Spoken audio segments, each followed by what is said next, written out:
हाँ तो दोस्तों, आज हम सॉल्व करने जा रहे हैं सामान्य ज्ञान वाला पोर्शन। तो इसमें प्रश्नों को हम सॉल्व करेंगे, उनसे संबंधित जो भी प्रश्न है उनके बारे में हम डिस्कस करेंगे दोस्तों। तो सबसे पहला जो हमारा प्रश्न है वो मध्य प्रदेश शासन द्वारा वर्ष में आपदा प्रबंधन संस्थान की स्थापना की गई थी। कौन सा आंसर आएगा दोस्तों? इसका था 1987। क्या आंसर है? 1987। 1987 में आपदा प्रबंधन संस्थान की स्थापना करी गई थी मध्य प्रदेश में। अब मैं आपको बताना चाहूँगा आपदा प्रबंधन संस्थान होता क्या है। आपदा प्रबंधन संस्थान आपदा से संबंधित घटनाओं को काबू में करने के लिए बनाया जाता है। भारत सरकार के द्वारा आपदा प्रबंधन संस्थान की स्थापना करने के पश्चात मध्य प्रदेश में भी आपदा प्रबंधन संस्थान बनाया गया है। अब इसमें एक और क्वेश्चन आ सकता है आपदा प्रबंधन से संबंधित, और वो है दोस्तों आपदा प्रबंधन संस्थान के कितने चरण होते हैं। तो यहां पर याद रखिएगा आपदा प्रबंधन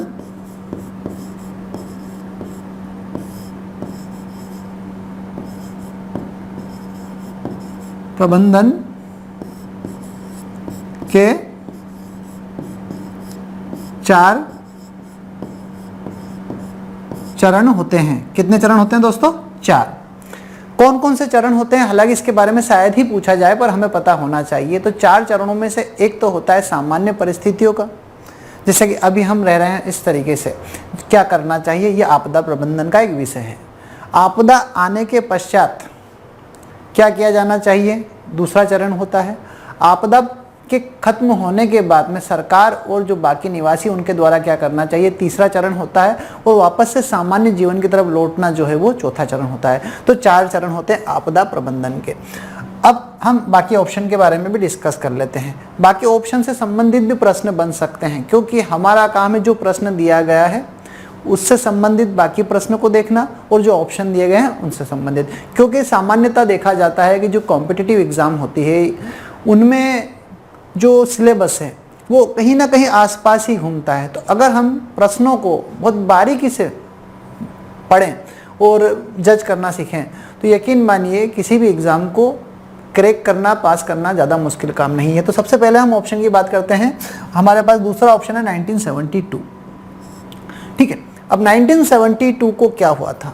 ठीक है, 1972 क्यों काफ़ी फेमस है दुनिया के भारत के इतिहास में। ठीक है, तो 1972 में हुआ था शिमला समझौता। क्या हुआ था दोस्तों? शिमला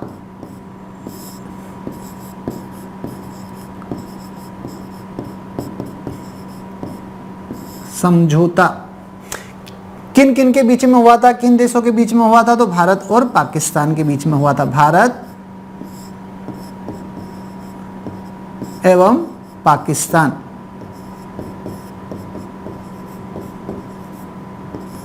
भारत और पाकिस्तान के मध्य हुआ था। और भारत के उस समय प्रधानमंत्री कौन थे? तो तत्कालीन जो प्रधानमंत्री थे वो इंदिरा गांधी जी थे।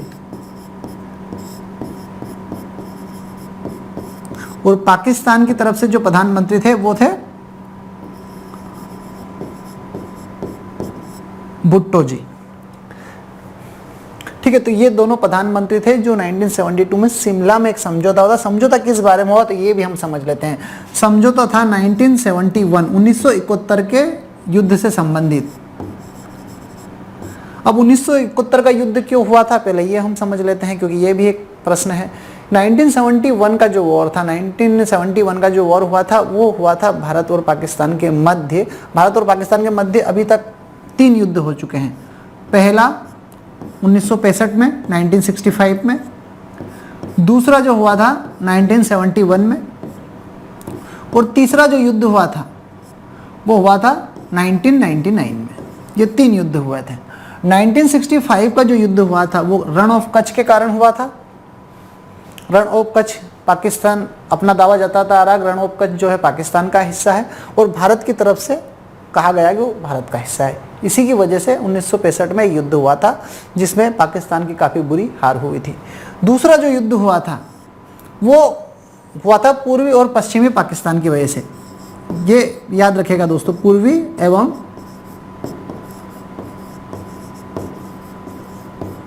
पश्चिमी पाकिस्तान के मध्य। अब कारण क्या था?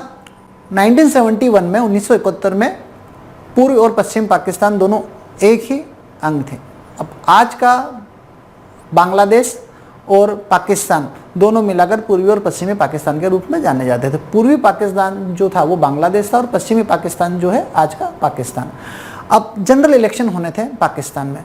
अब पाकिस्तान में जो पूर्वी पाकिस्तान की एक पार्टी थी आवामी लीग, उसके जो प्रमुख थे मुजीबुर रहमान, पार्टी का नाम याद रखिएगा आवामी लीग।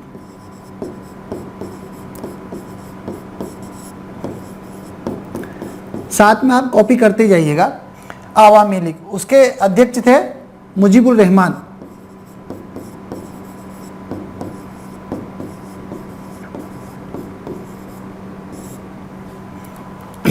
मुजीबुर रहमान की जो जनरल इलेक्शन है उनमें बहुत बड़ी जीत हुई और पश्चिमी पाकिस्तान से किसी भी पार्टी को मेजोरिटी नहीं मिली। इस कारण पूर्वी पाकिस्तान की जो आवामी लीग थी उसको सरकार बनाने का मौका मिला।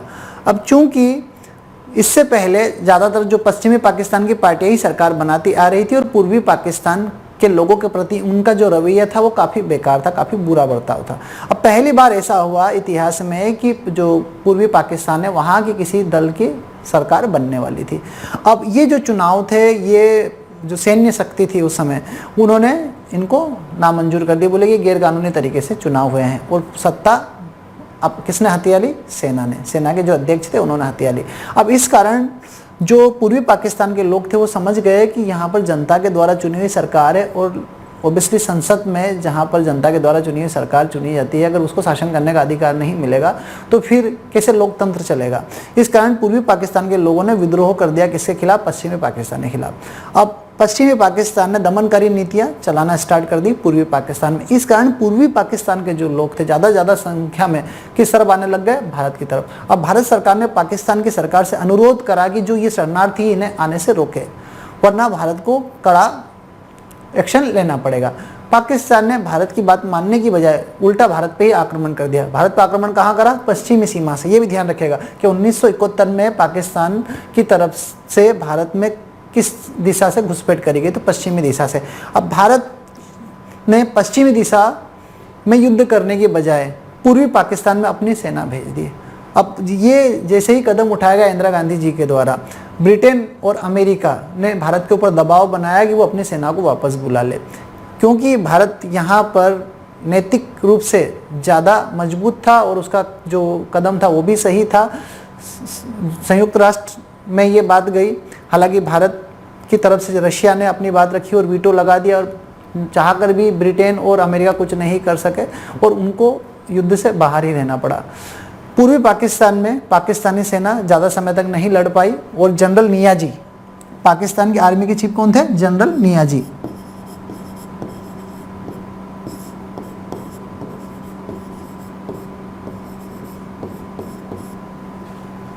को जनरल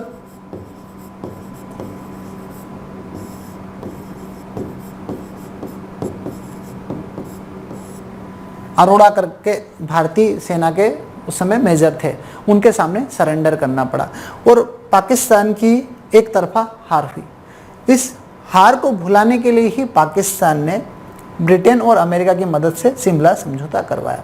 भारत की तरफ से रशिया था और पाकिस्तान की तरफ से ब्रिटेन और अमेरिका, दोनों देशों के बीच में वार्ता हुई, शिमला समझौता हुआ और इस समझौते के तहत ये निर्णय लिया गया कि दोनों ही देश एक दूसरे के साथ में अच्छे पड़ोसी की तरह रहेंगे और एक दूसरे के अंदरूनी मामलों में हस्तक्षेप नहीं करेंगे। बस पूर्वी पाकिस्तान को वहाँ से आज़ादी मिल गई और पूर्वी पाकिस्तान के बाद में बांग्लादेश बना और बांग्लादेश को सबसे पहले मान्यता देने वाला जो देश था वो भी कौन सा था? भारत। तो ये भी क्वेश्चन आ सकता है, बांग्लादेश को अंतर्राष्ट्रीय मंच पर सबसे पहले मान्यता देने वाला राष्ट्र कौन सा है? तो भारत है दोस्तों। तो ये बात रही 1971 के वॉर की। एक और वार हुआ था, उसका भी जिक्र कर ही लेते हैं। 1999 में हुआ था, जिसको माना जाता है कि भारत में पाकिस्तानी घुसपैठ हुई थी और उस घुसपैठ के पीछे सरकार का हाथ था। इसी कारण कारगिल एक सेक्टर है जम्मू एंड कश्मीर में, वहाँ पर युद्ध हुआ था, इस कारण इसे कारगिल युद्ध के नाम से भी जाना जाता है। तीसरा ऑप्शन है 1956 दोस्तों। तीसरा ऑप्शन कौन सा है? 1956। अब 1956 क्यों खास है यहाँ पर? यहाँ पर ऐसा जरूरी नहीं कि हम सारे ऑप्शन को ही डिस्कस करें, पर हाँ कुछ इंपॉर्टेंट डेट बन जाती है तो उसके बारे में हम डिस्कस कर सकते हैं, ताकि हमारे जो आने के वाले जो प्रश्न हैं वो भी हमारे लिए आसान हो जाते हैं।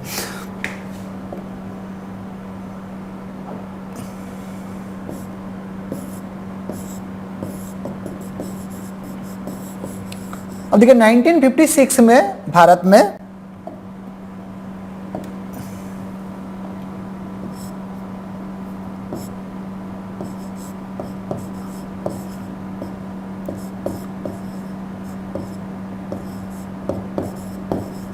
द्वितीय पंचवर्षीय योजना चली थी। पंचवर्षीय योजना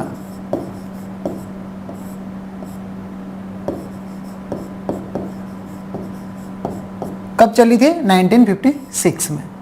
अब दोस्तों पंचवर्षीय योजनाओं से संबंधित काफी प्रश्न आते हैं एग्जाम में। हम यहाँ पर सारी पंचवर्षीय योजनाओं को याद कर लेते हैं ताकि अगर पंचवर्षीय योजनाओं से संबंधित किसी भी प्रकार का प्रश्न आए तो हम उसका उत्तर दे पाए। तो देखिए मैं आपको बिल्कुल एक साधारण से तरीके से, या बोल सकते हैं सिंपलेस्ट वे में बता रहा हूं पंचवर्षीय योजनाओं की तारीख याद करने का तरीका। बड़ा मुश्किल होता है इसको याद कर पाना, पर कहीं ना कहीं याद करना, कहते ना मुश्किल भले हो नामुमकिन नहीं है, तो हम उसको याद करेंगे। देखिए आप सिर्फ गौर करिए, पहली जो पंचवर्षीय योजना थी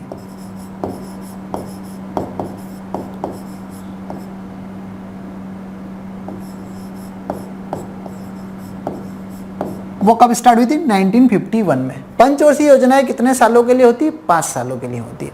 ठीक है, 1951 में चली, 56 में क्या हुआ? कंप्लीट हो गई।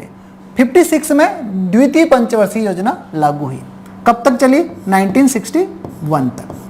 ठीक है, 1961 में तीसरी पंचवर्षीय योजना लागू हुई।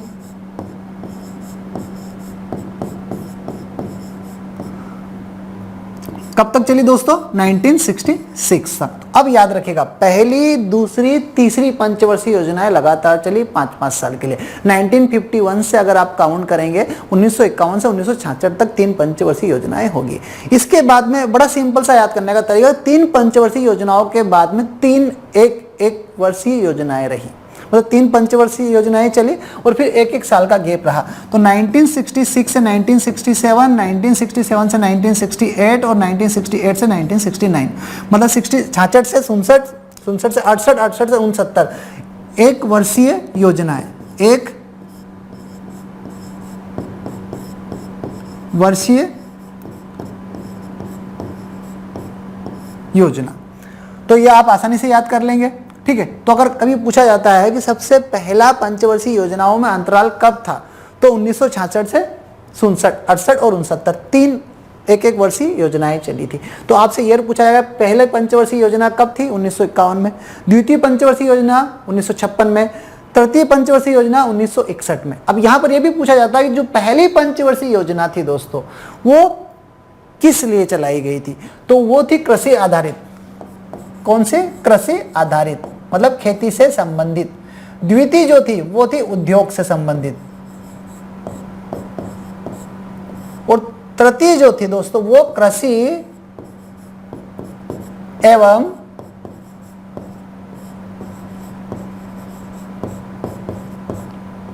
उद्योग से संबंधित। तो ये आपके 3 प्रश्न यहां पर हो गए। पहली जो पंचवर्षीय योजना थी कृषि से संबंधित, द्वितीय पंचवर्षीय योजना जो थी उद्योग से संबंधित, तो तृतीय पंचवर्षीय योजना थी कृषि और उद्योग से संबंधित। अब मैं आपको यहां पर बता देता हूं कि जब अर्थव्यवस्था में किसी एक सेक्टर को अगर हम बोले किसी एक क्रम में या किसी एक विभाग में जब कमजोरी रहती है, सही तरीके से विकास नहीं हो पाता, तो सरकार विकास करने के लिए पंचवर्षीय योजनाएं लागू करती है। अब 1951 में आबादी के हिसाब से हमारे पास भरण पोषण के लिए खाद्यान्न नहीं थे, इसी कारण सरकार ने ध्यान दिया कृषि के ऊपर और पहली पंचवर्षीय योजनाओं में 5 साल के लिए पैसा लगाया गया। क्योंकि पंचवर्षीय योजना इस प्रकार बनाई जाती है कि 5 साल में आने वाला जो पैसा है उसको कहीं जगह खर्च करा जाए ताकि जो भी समस्या है उससे निपटा जा सके। तो पहली जो पंचवर्षीय योजना थी उसमें पैसा कहां पर खर्च करा गया? कृषि पे। द्वितीय पंचवर्षीय योजना थी उसमें उद्योग पर खर्च करा गया। तृतीय पंचवर्षीय योजनाओं में काफी भारत के जो लोग थे वो कंफ्यूज थे, उस समय समझ नहीं पा रहे थे कि पैसा कहां खर्च करना चाहिए, तो इसलिए डिसाइड करा गया कि आधा पैसा पंचवर्षीय योजना का कृषि पे खर्च करना चाहिए और आधा जो पैसा है वो उद्योग पे खर्च होना चाहिए। ठीक है, यहां पर एक और बात बता दूं मैं, द्वितीय पंचवर्षीय योजना को महालोबनीस योजना भी कहा जाता है क्योंकि उस समय पंचवर्षीय योजना के समय इसका जो मेन आकार था, योजना बनाई गई थी महालोबनीस के द्वारा बनाई गई थी, तो उसे इस नाम से भी जाना जाता है। ठीक है, अब यहां पर हम 69 से 74 तक चतुर्थ पंचवर्षीय योजना। ठीक है, 1974 से 1979।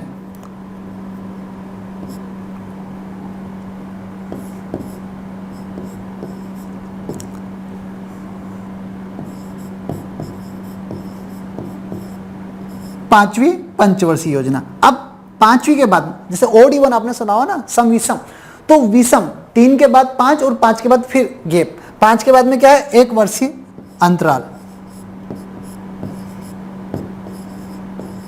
80 तक क्या था, अंतराल था। यहां पर कोई 1 वर्षीय योजना नहीं थी, यह भी ध्यान रखेगा आप कि पंचवर्षीय योजनाओं में कब अंतराल लाया गया। तो इंदिरा गांधी जी की सरकार के समय इमरजेंसी लगने की वजह से जो पंचवर्षीय योजना थी उसको 5 की बजाय 6 वर्ष की कर दी गई थी। पर उसी समय क्या हुआ, सरकार बदल दी गई, जनता पार्टी की सरकार आ गई, इस कारण 1 साल का अंतराल दिया गया था पंचवर्षीय योजनाओं में। तो 5 के बाद में अंतराल, तृतीय के बाद में क्या हुआ था, 3 1 वर्षीय योजनाएं लागू करी गई थी। अब दोस्तों 1980 से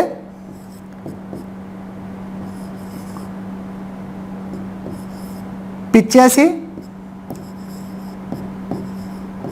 छठी पंचवर्षीय योजना, और 1985 से 90 7वीं पंचवर्षीय योजना। अब आपको आ ही गया वो समझ, 1951 से 1956, 1956 से 1961, 1961 से 1966, ठीक है, 66 से 67, 68, 69, 3 साल के लिए 1 वर्षीय पंचवर्षीय योजना। फिर 69 से 74 चतुर्थ, 74 से 79 पांचवी, फिर 1 साल का गैप, 80, 80 से 85 और 85 से 90 7वीं। अब OD1 वाली हम बात कर रहे थे, सम विषम सम विषम, अब फिर विषम 3 के बाद 5, 5 के बाद 7, 7 के बाद में क्या हुआ, 2 पंचवर्षीय योजनाएं आई 1 साल के लिए, 90 से 91 और 91 से 92।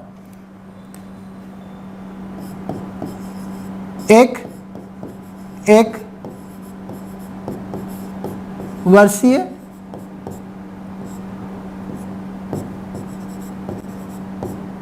योजना। अब यहां तक किसी भी प्रकार का कंफ्यूजन नहीं आया होगा। आई होप कि आपको याद ही हो गया होगा कि 3 के बाद में 3 साल की गैप है, 5 के बाद 1 साल की गैप है और 7 के बाद 2 साल की गैप है, मतलब पहले 3 फिर 1 फिर 2। अब उसके बाद में 7 पंचवर्षीय योजना के बाद में दोस्तों काफी आसान है। 7 के बाद आपको कुछ नहीं करना है, 92 से आप स्टार्ट करें, 97 8वीं हो जाएगी, 97 से 2002 9वीं, 2002 से 2007 10वीं, 2007 से 2012 11वीं और 2012 से 2017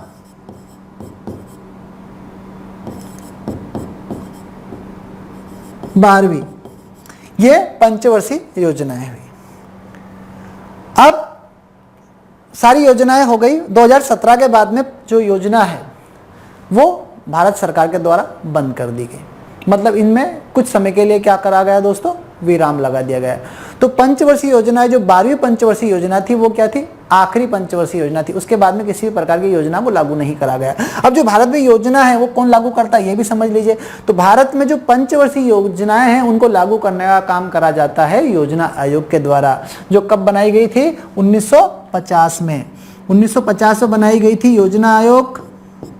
इसके जो अध्यक्ष हैं वो होते हैं प्रधानमंत्री। अगर डेट पूछी जाए तो 15 मार्च, वैसे तो अब पूछने में नहीं आएगा, तो 15 मार्च 1950 को योजना आयोग का गठन हुआ था, जिसके द्वारा पंचवर्षीय योजनाएं चलाई जाती थी।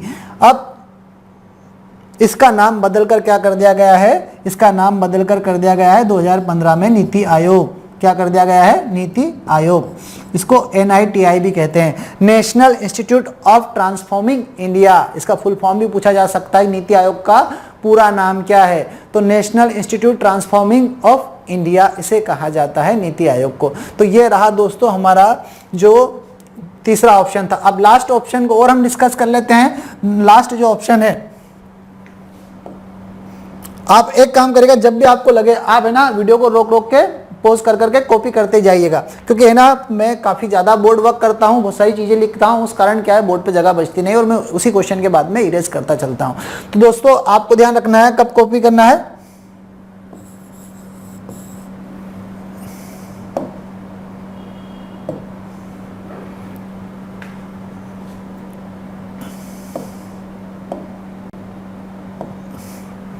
तो हमने ये हमारा आंसर था, बाकी हमने डिस्कस कर लिया। लास्ट हम 1982 को डिस्कस करते हैं। 1982 क्यों फेमस है कि ये फेमस है नाबार्ड के लिए। ये क्वेश्चन आ चुका है आपके एग्जाम में पहले भी इसको आप देखेंगे पुराने पेपर में तो पूछा जाएगा नाबार्ड क्या है। तो इसकी स्थापना हुई थी 1982, 2 जुलाई 1982 को नाबार्ड की स्थापना हुई थी, जिसका फुल फॉर्म है नेशनल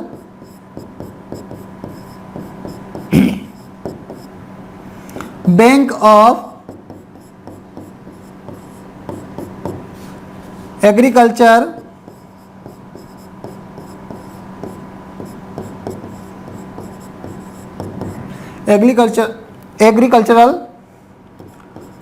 रूरल डेवलपमेंट।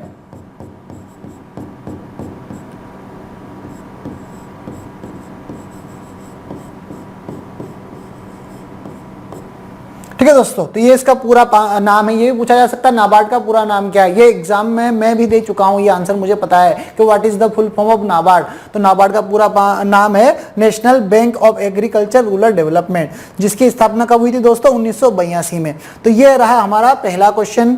अब हम बढ़ते हैं अगले क्वेश्चन की तरफ।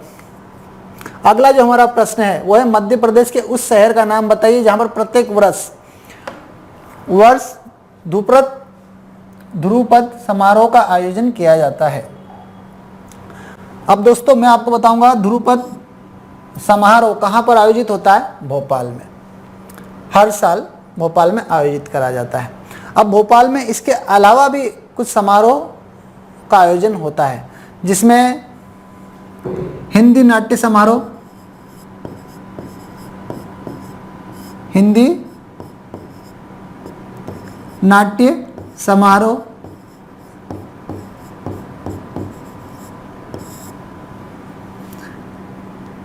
इसको राष्ट्रीय हिंदी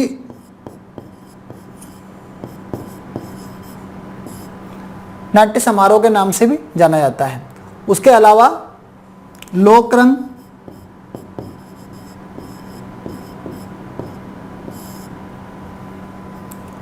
समारोह भी भोपाल में आयोजित होता है।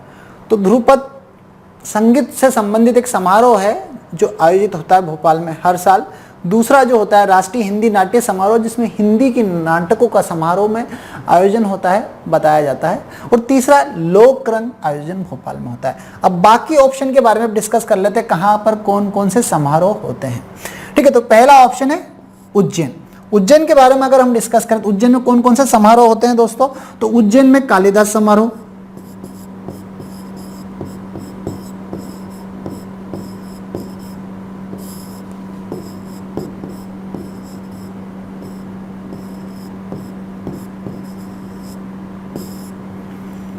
एक सिंहस्थ भी हर 12 साल में होता है, तो उसका भी हम जिक्र कर ही लेते हैं। तो कालिदास समारोह कहां पर होता है, उज्जैन में। अब जबलपुर में कौन सा समारोह होता है, तो जबलपुर में समारोह तो नहीं,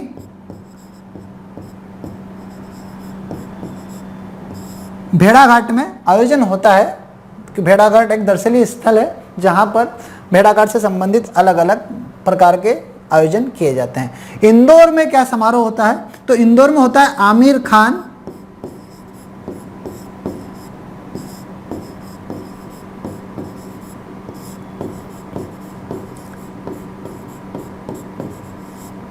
समारोह।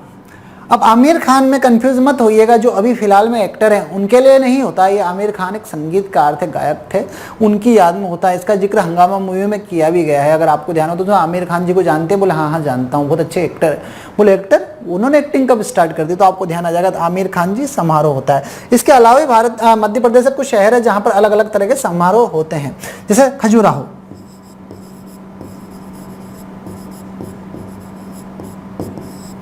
ठीक, खजुराहो में कौन सा समारोह होता है, लोकरंजन।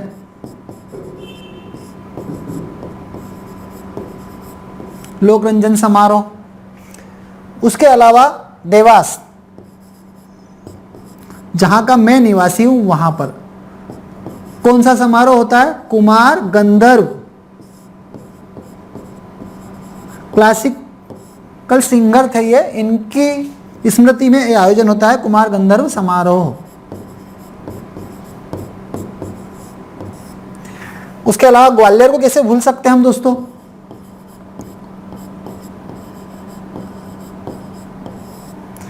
ग्वालियर में कौन सा समारोह याद करिए आप? ग्वालियर में तानसेन समारोह।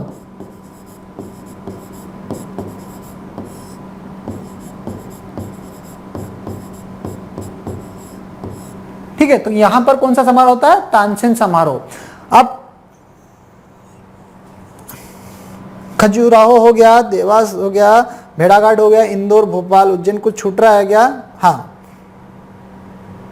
झाबुआ, भगोरिया समारोह, ये भी काफी फेमस है। भगोरिया समारोह, झाबुआ।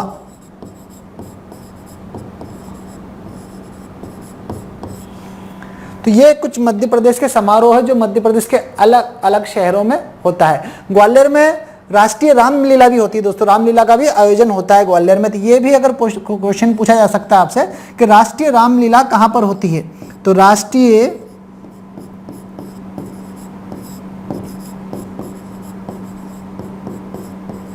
रामलीला मेला। हालांकि मध्य प्रदेश से संबंधित ज्यादा प्रश्न आते हैं, तो प्रश्न ये भी आ सकता है कार्तिक का मेला कहां पर होता है? कार्तिक का मेला होता है दोस्तों उज्जैन में। ध्यान रखिएगा, उज्जैन में क्या होता है? कार्तिक का मेला।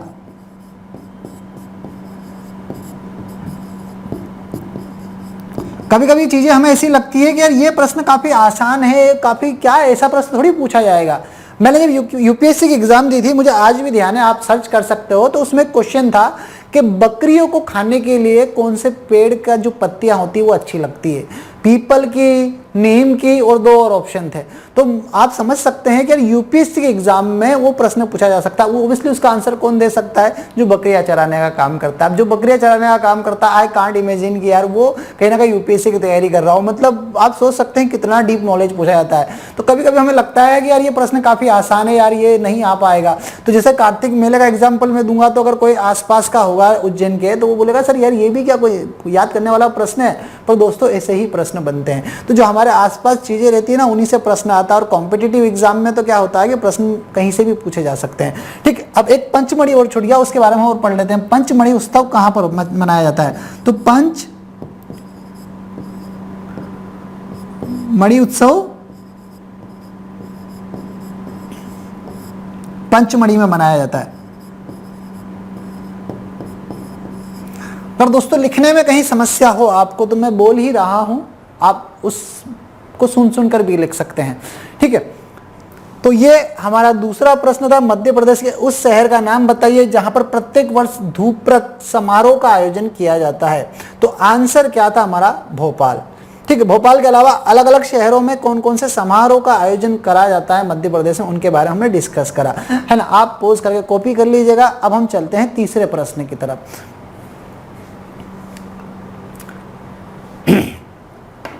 काफी महत्वपूर्ण प्रश्न है दोस्तों। रानी विक्टोरिया की स्वर्णित जयंती मनाने हेतु निर्मित किए गए यूनेस्को के विश्व विरासत स्थल का नाम बताइए।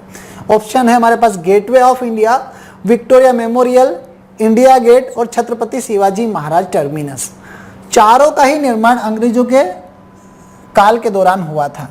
जो प्रश्न का उत्तर है वो है छत्रपति शिवाजी महाराज टर्मिनस। इसे विक्टोरिया टर्मिनस भी कहा जाता है ना। इसको वीटी, इसका मतलब होता है विक्टोरिया टर्मिनस, या फिर छत्रपति शिवाजी टर्मिनस, CST, इस नाम से ही ज्यादा फेमस है।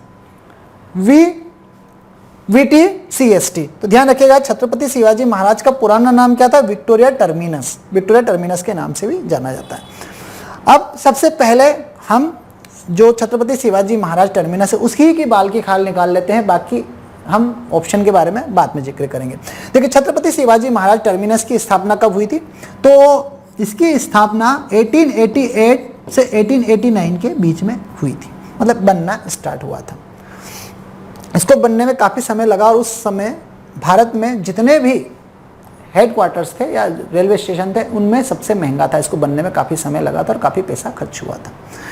अब इसके जो वास्तुकार थे, ब्रिटेन के जाने माने वास्तुकार थे जिनको ये काम दिया गया था, जिन्होंने इसका निर्माण करना स्टार्ट करा था, है ना। विलियम स्टीवंस नाम था उनका। क्या नाम था? William Stevens. वैसे तो ये पूछा नहीं जाएगा, पर मैंने अभी आपको बताया कि कुछ भी पूछा जा सकता है। विलियम स्टीवंस ने इसकी स्थापना करी थी। अब छत्रपति शिवाजी महाराज टर्मिनस जो है, ये एक और बात के लिए काफ़ी फेमस है या जाना जाता है, और वो है मध्य रेलवे का हेडक्वार्टर।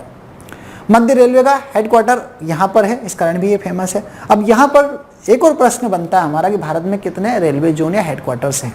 तो दोस्तों, एक समय अगर आप स्टेट बोर्ड की बुक के बारे में पढ़ेंगे तो उसमें दिए हैं 16, पर हाल फिलहाल में बढ़कर हो गए 18 कि भारत में कितने रेलवे जोन है? 18 अभी। पहले कितने थे? 16। अब 18 रेलवे जोन कहाँ है और उनके हेडक्वार्टर्स कहाँ हैं, ये भी काफ़ी महत्वपूर्ण प्रश्न बनता है।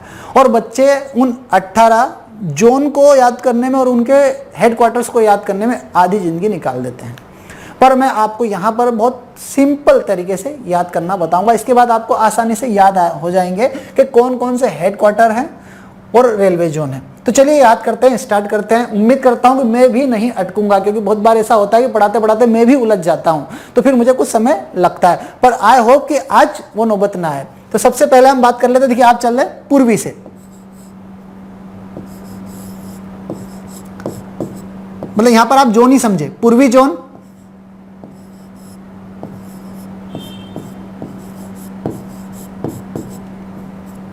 पश्चिमी जोन, उत्तरी, दक्षिणी और मध्य। ये तो आप याद कर लेंगे, इससे तो कुछ जरूरी है। पूर्व, पश्चिम, उत्तर, दक्षिण और मध्य, 5 याद करने हमें बस। अब इनके शहर आप गौर करो। पूर्व में सबसे बड़ा शहर कौन सा है? अगर आप गौर करोगे तो कलकत्ता। कौन सा है? कलकत्ता, और आज का कोलकाता। पश्चिम में छत्रपति शिवाजी महाराज टर्मिनस, हालांकि मुंबई में 2 है, इसका अलग अलग है। तो ये पश्चिम, उत्तर, दक्षिण और मध्य। तो पश्चिम में जो है मुंबई,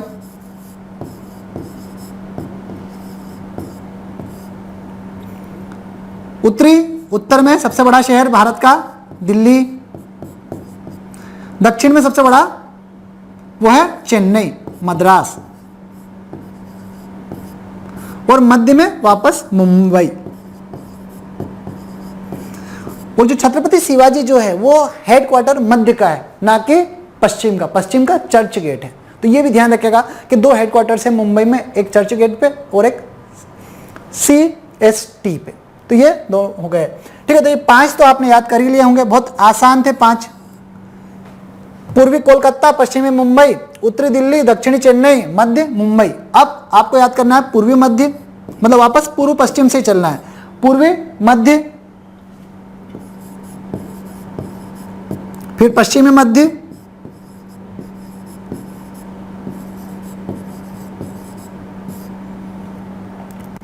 फिर उत्तर मध्य,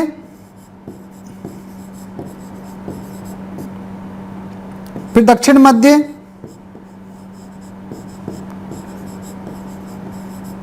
ठीक है। ये 4 हो गए।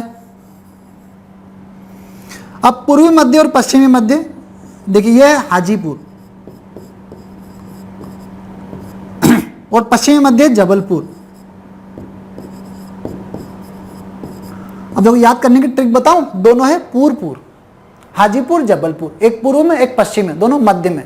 और जबलपुर का तो आप याद रख भी सकते हैं, मध्य प्रदेश का है, तो जबलपुर याद रखें तो हाजीपुर याद रख सकते हैं। HIJ, मतलब आई छोड़कर उससे पहले वाला जो कैरेक्टर एस से स्टार्ट होगा, तो ये हाजीपुर, जबलपुर। अब उत्तर मध्य इलाहाबाद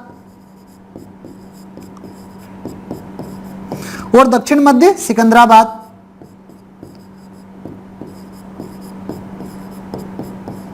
अब यहां पर याद करने की ट्रिक क्या है? दोनों है बात, इलाहाबाद, हैदराबाद, ये हो गया याद। तो हमने एक झटके में कितने याद कर लिए? 9, मतलब बगैर अटके।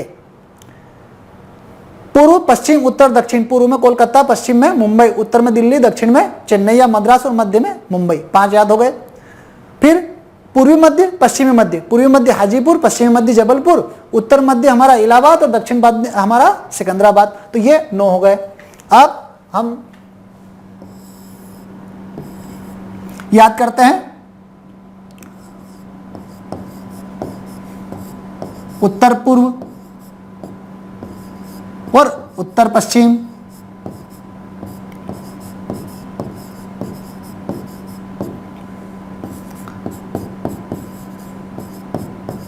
दक्षिण पूर्व और दक्षिण पश्चिम। याद कर लेंगे हेडक्वार्टर का नाम, आ रहा है, आसानी से कर लेंगे। क्या करना है, इसे दिशाओं का नाम याद रखना है, पूर्व, पश्चिम, उत्तर, दक्षिण, मध्य। फिर पूर्व मध्य, पश्चिम मध्य, उत्तर मध्य, दक्षिण मध्य। फिर अब आया हम उत्तर पूर्व, उत्तर पश्चिम, दक्षिण पूर्व, दक्षिण पश्चिम। ये तो हेडक्वार्टर का नाम। बच्चे तो हेडक्वार्टर का नाम याद नहीं कर पाते हैं, तो उन शहरों का क्या नाम याद करेंगे जहां पर हेडक्वार्टर है। अब उत्तर पूर्व और उत्तर पश्चिम, ठीक है। अब उत्तर पूर्व में आप देखेंगे तो गोरखपुर, गोरखपुर, हालांकि मैप में इनकी लोकेशन भी वैसे ही मिलती है। उत्तर पश्चिम में जयपुर। अब यहां पर याद करने का ट्रिक, पूरपुर, 2 पूरपुर जोड़े हो गए, जबलपुर, हाजीपुर, तो HIJ। और यहां पर देखिए गोरखपुर, जयपुर, तो GJ, DJ से ऑप्शन में। दक्षिण पूर्व का कहां पर है, कोलकाता, मतलब मुंबई में 2 हेडक्वार्टर है, कोलकाता में भी 2 हेडक्वार्टर है। दक्षिण पश्चिम हुबली। अब कोलकाता, हुबली दोनों का नाम आपको याद इसलिए रह जाएगा, दोनों के शहरों के बीच में ट्रेन चलाई जाती है, मतलब एक रेलगाड़ी चलती है, जिसकी वजह से दोनों का नाम काफी कॉमन है, कोलकाता, हुबली। तो ये हो गए 5 + 4 + 4 13। तो हमने 13 हेडक्वार्टर का नाम याद कर लिया। अब हमें 16 याद करना है खास तो। अब आखिरी में है, यहां पर ज्यादातर बच्चे उलझ जाते हैं। एक तो दक्षिण पूर्व, मध्य, एक उत्तर पश्चिम सीमांत, और एक है पूर्व तटीय। हो गया अपने 16 जोन। दक्षिण पूर्व मध्य कहां पर है, बिलासपुर। तो ओवरऑल 5 पूर है अपने हेडक्वार्टर में, अगर आपने याद करा। उत्तर पश्चिम सीमांत गुवाहाटी, क्योंकि सीमांत है, और आखिर में मतलब अपने आप याद कर लेंगे आप, गुवाहाटी। अब पूर्व तटीय भुवनेश्वर,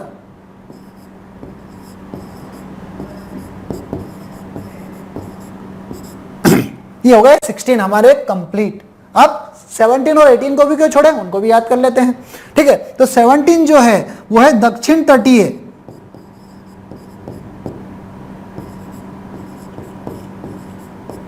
कहां पर है दोस्तों, विशाखापट्टनम।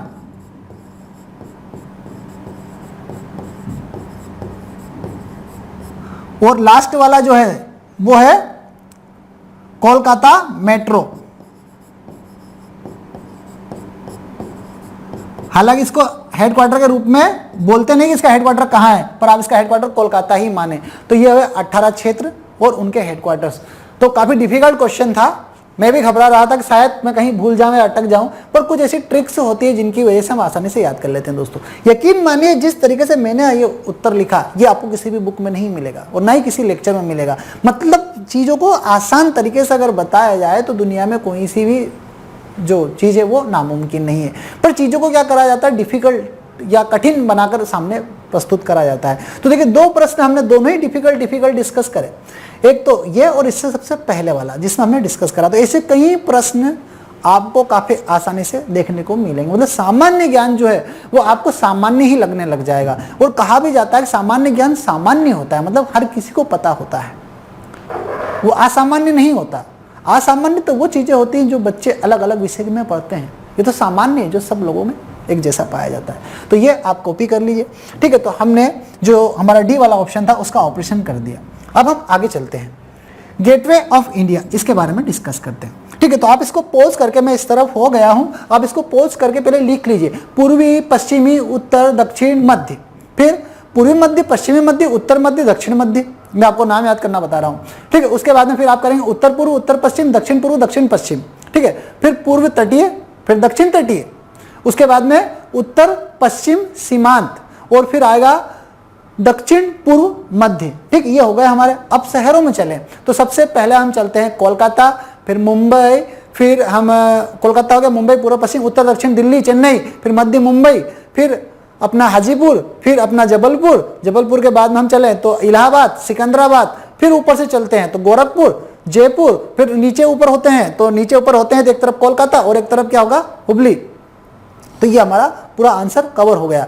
ठीक, अब उसके बाद में बचा हमारा विशाखापट्टनम, भुवनेश्वर, गोरखपुर, कंप्लीट हमारा आंसर।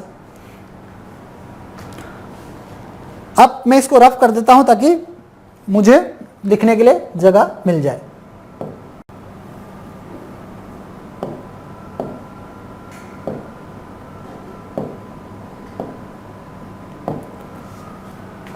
अब रानी विक्टोरिया की स्वर्णिम जयंती वाला आंसर तो हमने कर लिया था। अब सबसे पहला हम ऑप्शन लेते हैं गेटवे ऑफ इंडिया और इसका पोस्टमार्टम करते हैं। अब गेटवे ऑफ इंडिया कहां पर है दोस्तों, याद रखिएगा ये है मुंबई में। कहां पर है, मुंबई। क्यों बनाया गया था, तो ऐसा माना जाता है कि भारत का द्वार है।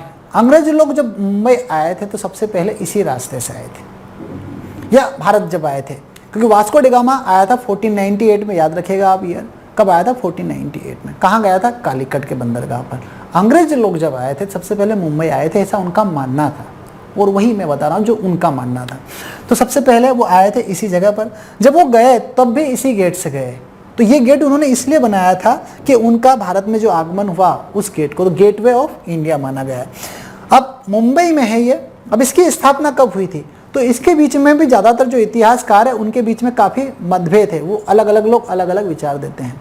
ठीक है, पर 1906 जो है वो माना जाता है कि 1906 में बनना स्टार्ट हुआ था और 1913 तक बनकर कंप्लीट हो गया था। तो आपके पास जो ऑफिशियल ईयर है वो 1913 है। कब बनकर कंप्लीट हो गया था, 1913 में। तो मुंबई या गेटवे ऑफ इंडिया मुंबई में है, किस लिए है, क्योंकि ऐसा माना जाता है कि अंग्रेज लोग सबसे पहले इसी रास्ते से भारत आए थे। अगला है विक्टोरिया मेमोरियल। विक्टोरिया मेमोरियल क्यों फेमस है दोस्तों, 1906 में बनना स्टार्ट हुआ था, 1921 तक बनकर कंप्लीट हुआ। इतना अगर आप डीप में नहीं भी जाएंगे तो चल जाएगा। तो जो महारानी थी ब्रिटेन की विक्टोरिया, उनकी स्मृति में ये बनाया गया था। आज भारत के सबसे बड़े म्यूजियम में से एक माना जाता है। और ये कहाँ पर है, कभी प्रश्न आ गया तो ये कोलकाता में है।